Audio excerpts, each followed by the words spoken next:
Bangladesh's ousted Prime Minister Sheikh Hasina traumatic personal history has come full circle, near almost 50 years after her father, Sheikh Mujibur Rahman, the founder of Bangladesh, was massacred along with most of her family in a military coup in 1975. Then she was abroad and had to go into exile in India. At 76, she is once again in exile, this time it would appear without any likelihood of returning. As the country of 170 million people created by India in 1971 battles grave uncertainty in the aftermath, even while celebrating her departure, implications for India are serious and many. Among the biggest worries for New Delhi is whether Bangladesh would swing into China's orbit the way its once fraternal twin, Pakistan, has done. Hasina, who was exceptionally friendly towards India for the last 15 years, leaves in her wake some profound worries for New Delhi. Mayank Report spoke to senior journalist, writer and columnist Mahendra Ved, who was once based in Bangladesh, to understand what lies ahead. Mahendra Ved. Welcome to Mayank Reports. Mahendra, it's a great pleasure to have you. Thank you.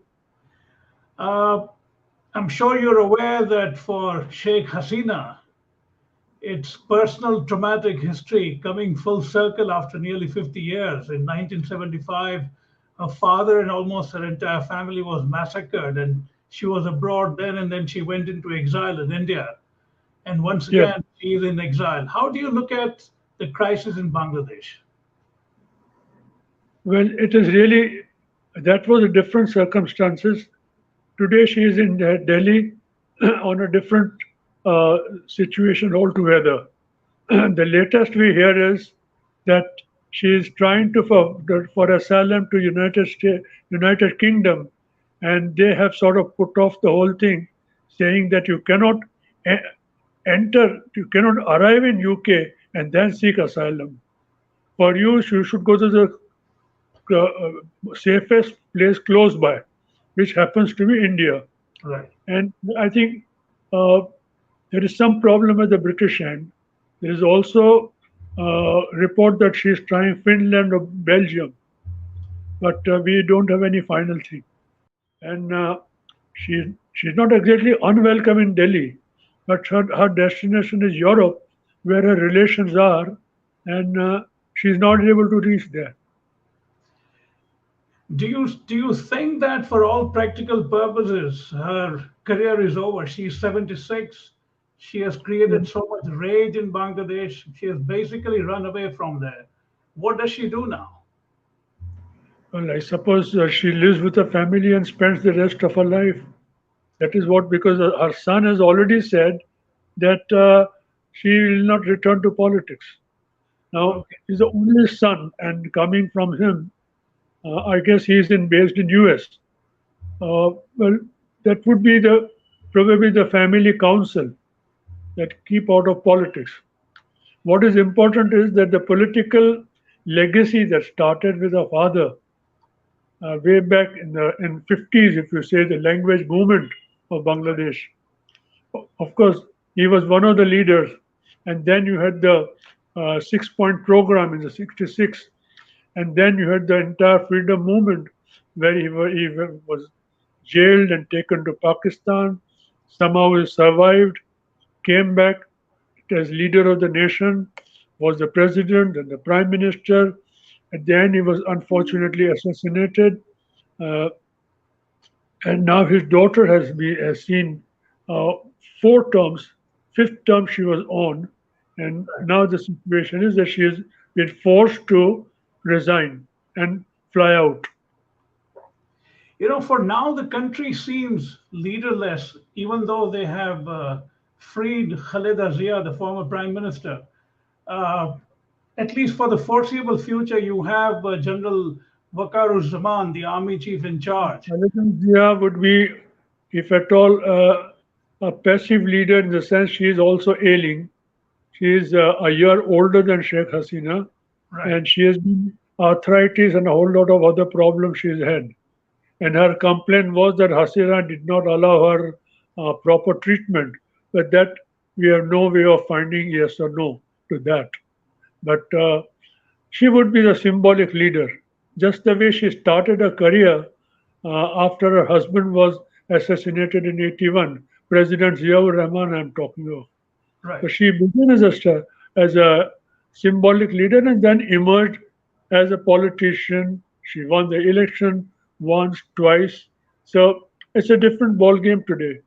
But leaving out Khaleda Zia, there is probably nobody who can take charge. But that would mean that at least for the foreseeable future, the Army Chief General Waqaruzzaman will stay at the helm. Yes, he seems to be the man in charge today, and he has talked of uh, asking people to keep faith in the army, etc. And also, uh, he is going to have an interim government. But the way past record has been such, and the way things occur when the military intervenes, is that military calls the shots. But do you see him as, I mean, the reports that I read here is that he's often seen as someone who has pro Beijing proclivities. What is your sense of him and his worldview? The general, well, he has been, whatever you get to see, he is a career soldier, infantryman. The interesting part that emerged only now, in the last 24 hours, is that he is a distant relation of the Hasina. His wife, he is married to the daughter of former army chief, General Mustafizur Rahman, I who see. had worked, who was army chief during Hasina's time, 97, 98, around that time.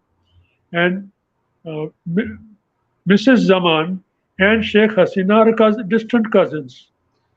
I see. So in a way, it's somebody Hasina came to trust, probably because he is related to her, and probably because, and he had just taken over in June as the army chief. So obviously there was an element of trust. I mean, something that you see happening across the subcontinent in Pakistan. The Right. politician trusts the general, and then at some stage the general casts aside the politician. From Right. Ayub down to Musharraf or General Bajwa. But that's a different story. We can continue the discussion on Bangladesh. What is it about these two countries on either side of India that they are so prone to such extraordinary goings on so frequently? See, the military culture in what was Pakistan has always been strong. The Punjab, the northwest frontier, it was always strong. Bangladesh had a different culture, and that's one of the reasons Bangladesh separated. But yes, or you go a little further to the east, Myanmar has had any number of generals ruling. In fact, more generals have ruled Myanmar than the civilians. So it is there. It's part of the you know society, polity there. Right. Somehow in India we have escaped it. Yeah. We don't. We have a different political system. What is your sense about the role that the Islamists, with the help of Pakistan's ISI, may have played, at least behind the scenes? Even though it began as a students' protest, but I'm sure there Well, was something going on behind the scenes as well. well, something has gone on all the time. ISI never left Bangladesh. It worked through people within the army, in the madrasas, in the social circles, and the burgeoning uh, business class, the middle class that has become so aspirational that if they do not find a leader acceptable, they can discard it. This is this partly shows in the protests, the way her house has been burgled, the way has been Right. attacked, and where things have been furniture has been taken over, even fish has been taken away from her kitchen. I mean, those things that leave us out the mass frenzy. It is an indicator of people discarding a leader, and from what reports you get, it's bloodless in the sense that nobody shed tears about Hasina going. The same had happened when Mujib had gone. So What this are is a part of the change that people get used to it. They get stunned. Slowly, people get to life moves on. what are the implications for India? Because India has obviously serious problems with the instability in Bangladesh now. Well, for India, problems are very many. For 15 years, India got used to a friendly person who never lost an opportunity to thank India and the Indian leadership for helping them in the 71 war and freedom. That got used to it, and probably there was no second alternate leadership. I I'm not sure if there was any serious thinking about finding a leader other than Hasina. So to that extent, you are in a bit of a situation, a bad situation. On the ground, there are going to be lots of problems because uh, you have a 4,300-kilometer border, and border management between any two neighbors is very, very serious.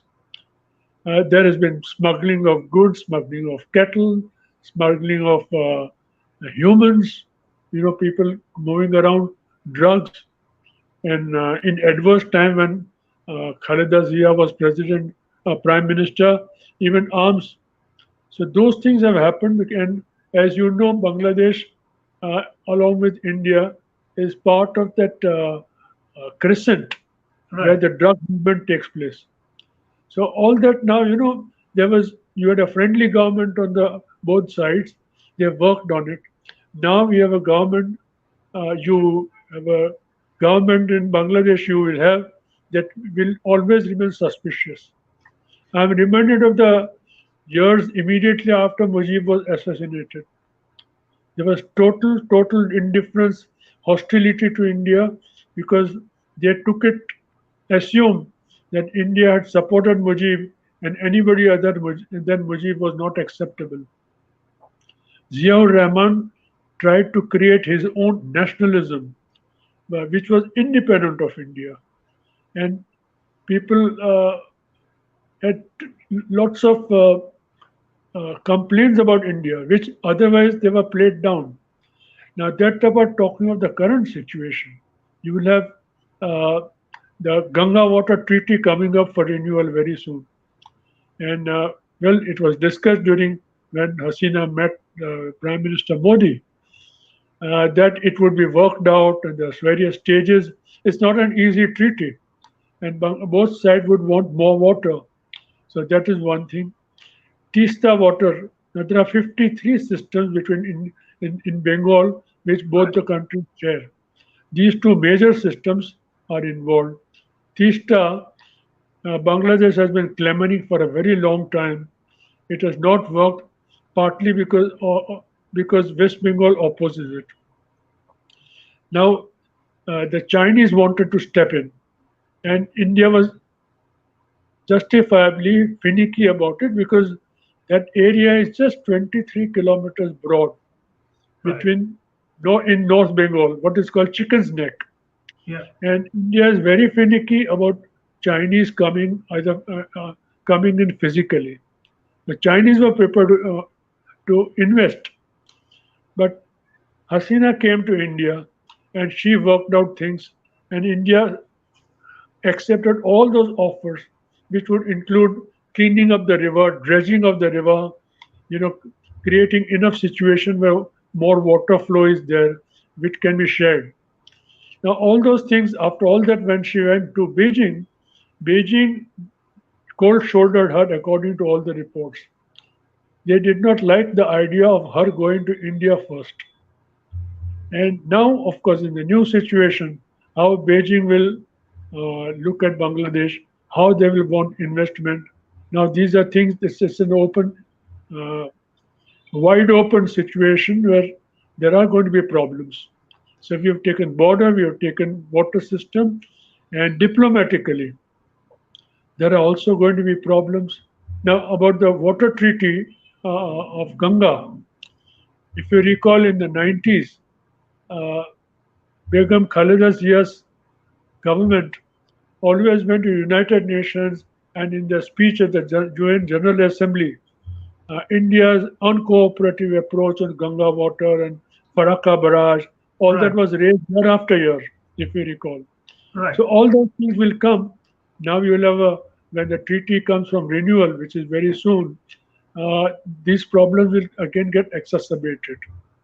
But do you see this as a failure of the External Affairs Ministry to anticipate such a dramatic turn of events in Bangladesh? Well, if there were indications, there is no way to find out. In fact, Hasina was in Delhi talking to the top Indian leadership twice. Right. She came June end and she came in July again.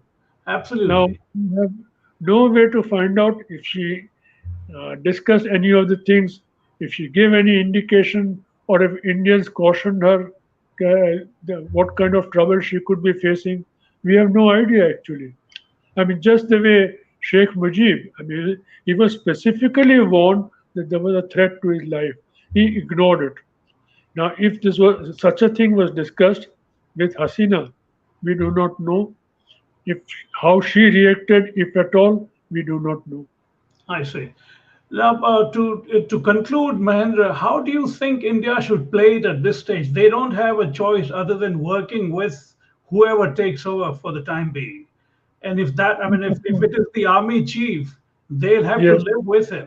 What do you think India can do at this stage? well, India has dealt with army chiefs in Pakistan, also Right, with Ziaur Rahman in Bangladesh, or Arshad, General Arshad. So there is no option but to deal with whoever is in power, number one. Number two, uh, there will be pinpricks. And that element of mistrust is bound to be there. And in the third in the third fora and elsewhere also, these issues are going to get exacerbated. But India cannot ignore a smaller neighbor. What will happen is that whatever India says or does, much of the world will say, "Oh, you are the big brother, you are the big country, you should be more giving." Those things will there, and America and Bangladesh can always raise this, small country syndrome, small country sympathy. That will right, always be there. And that size you cannot miss out. You cannot wish away. right. So those sort of problems will be there. Let's see how things work out. And before I let you go, one last thing: how do you think the U.S. and China would treat it in terms of a strategic playground that Bangladesh may become? Well, actually, well, another way of looking at it is Pakistan and China. That alliance is always there. Both tend to benefit in the new situation. The United States situation, I'm unable to understand why they were so critical of Hasina. I mean, in the name of democracy. Right, And they have been lobbying for uh, Muhammad Yunus, the Nobel laureate. And it's a long story why Muhammad Yunus wasn't liked by Hasina. He was also put in jail at one time. right, And he was on TV yesterday, and he was, well, I use the word exulting. He was exulting at the changes. He was extremely critical of Sheikh Hasina, as it is to be expected. And he was still looking forward, but he had no clear idea of what was coming. And he had nothing to offer in that sense. One subject that we didn't touch on was the rise of Islamist forces. Uh, uh, you have talked about it. Uh, how do you look at do you think it could become another Pakistan in that sense?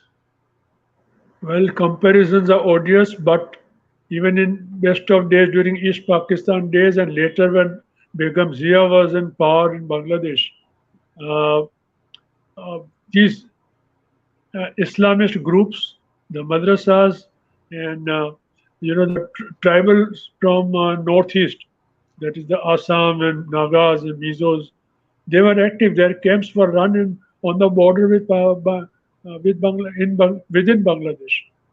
Those sort of things can start again. What I see. Hasina undid, what all she helped with Pakistan to India, it can resume again. And there is always a state of denial, like what we are seeing in across the subcontinent in Kashmir.